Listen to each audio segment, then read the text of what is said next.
When I was 24, me and my sister moved into an apartment together. At the time, I was going to college to get my master's, and she was going in to get her degree. The rent was $500 a month. I know, cheap.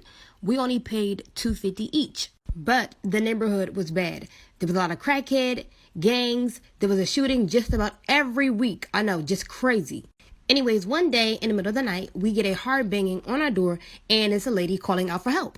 When I opened it, she had a black eye, she was bruised up, and her forehead was bleeding.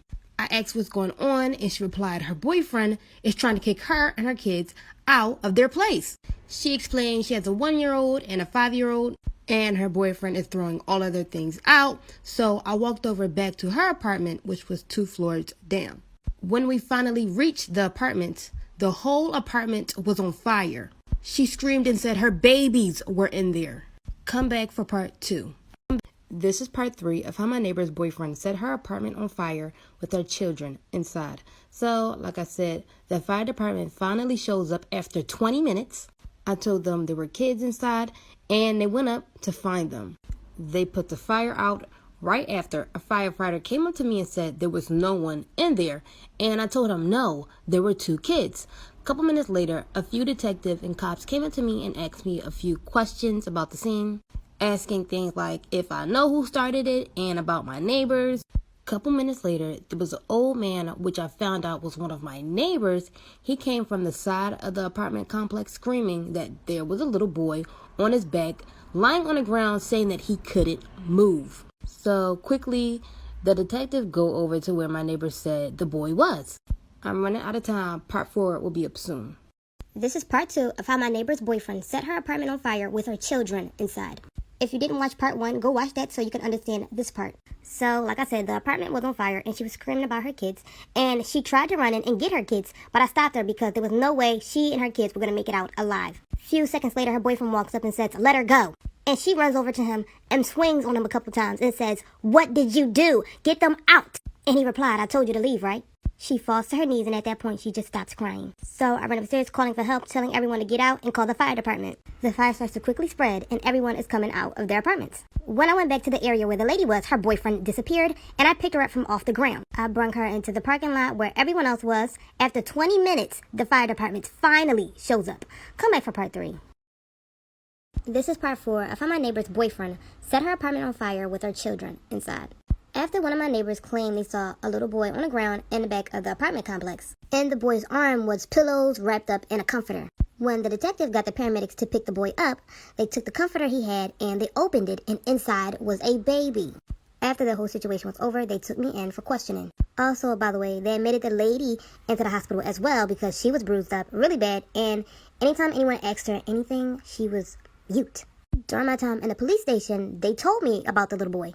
Come to find out, that little boy on the ground in back of the apartment complex was her son. They said he wrapped his baby sister up to protect her from getting hurt. Baby girl was fine. The pillows he wrapped her in softened her fall. But for the little boy, he was paralyzed. Story time about how I found out my husband gave me HIV while I was pregnant. So, me and my husband were high school sweethearts. He was very kind, very in tune about my feelings, and we were like best friends.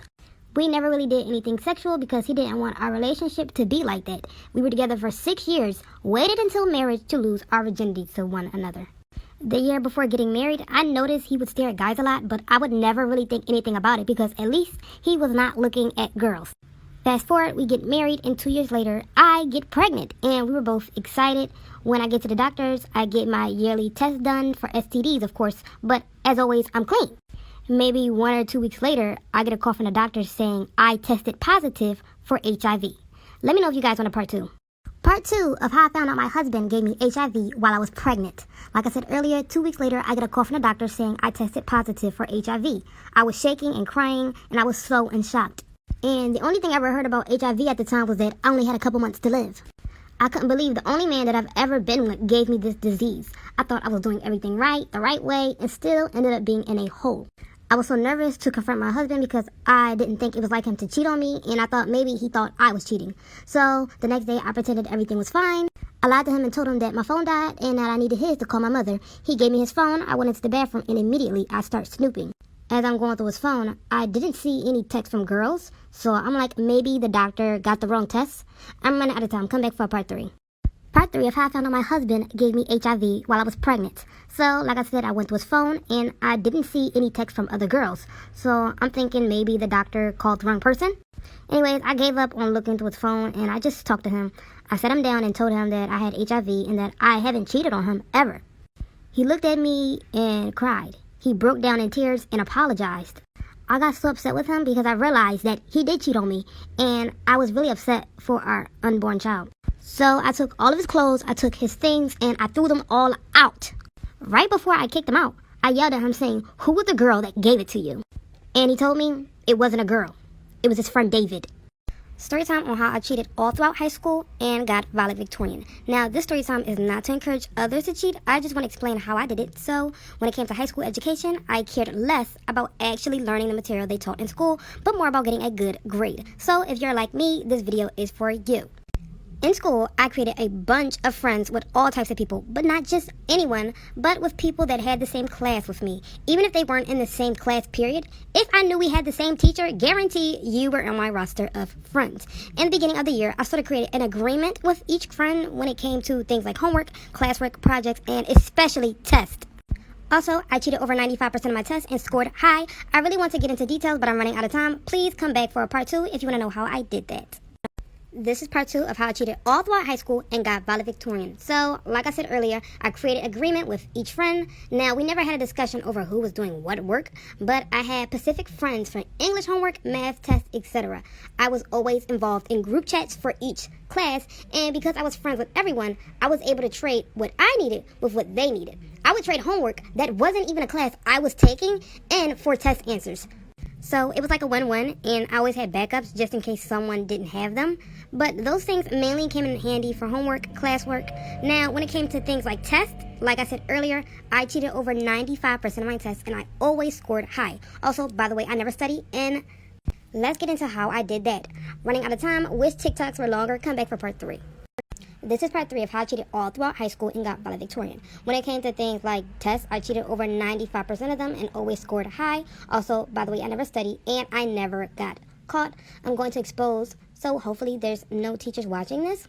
I had 3 methods of cheating. Number 1 was either one of my friends would take a picture of the test or get the picture of the test from someone else and send it to me, and I'd write codes for what answers were. So like if the answer was apple, I'd write AP for short. So even if I did get caught, the teacher wouldn't even know what the little paper meant.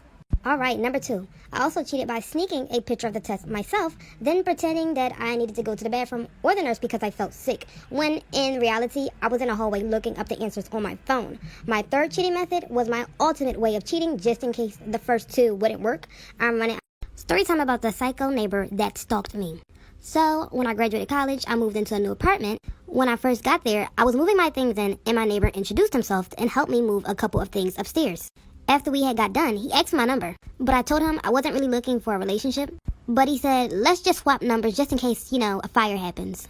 So I gave him my number and I really didn't think nothing of it. Maybe a week later, he starts knocking on my door and giving me gifts just about every day, like teddy bears and flowers. Then maybe about 2 weeks later, I told him to stop because I wasn't really interested in him. So the next day, I wake up to make coffee and take out trash. When I pass my living room, the teddy bear gift that my neighbor gave me makes a click noise. When I quickly rip the teddy bear open, it's a camera inside. Like for part 2 about the psycho neighbor that stalked me. So, like I said earlier, the teddy bear gift that my neighbor had gave me makes a clicking noise. When I quickly rip the teddy bear open, it's a camera inside. And I go into a panic mode. Out of nowhere, there's a knock on my door, and it's my neighbor. He says, "Good morning, it's me again. You left your trash too close to the curb, so I moved it for you." I realized that my door was still open, so I try to run over and lock the door, but he just opens it. I yell at him, telling him to get out. He closes the door behind him and says, "That's no way to talk to a neighbor." I start backing up. He looks over and sees that I ripped the teddy bear apart.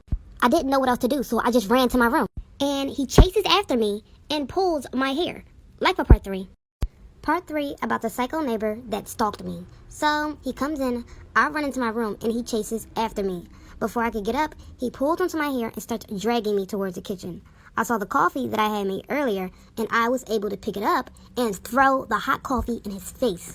He starts screaming loud, and I took that chance to run into my room and lock the door. I immediately start calling the police, and from there, it sounded like he ran out of my apartment.